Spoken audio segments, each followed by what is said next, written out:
A number of versus the number of. A number of বলতে কিছু সংখ্যক কথাটা বোঝানো হয়। For example, a number of students are absent today. এখানটাতে বাক্যের সাবজেক্ট কিন্তু স্টুডেন্টস এবং অনেকগুলো ছাত্র। সো কিছু সংখ্যক ছাত্র আজকে অনুপস্থিত আছে। যেহেতু কিছু সংখ্যক ছাত্র অনুপস্থিত আছে, তাই আমরা প্লুরাল ভার্ব ব্যবহার করতে পারছি। A number of students are absent today.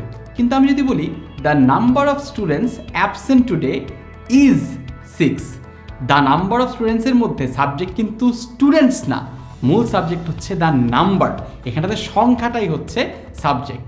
The number of students absent today is 6, অর্থাৎ যেই সংখ্যাটি, সেই সংখ্যাটি নিয়ে কথা হচ্ছে। The number of students absent today is 6।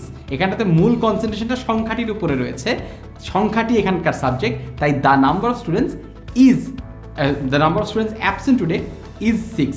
এখানে আমাদের একটু লক্ষ্য করতে হবে, আ নাম্বার অফ স্টুডেন্টস বলতে স্টুডেন্টসটার উপরে প্রাধান্য দেওয়া হচ্ছে, কিছু সংখ্যক ছাত্র।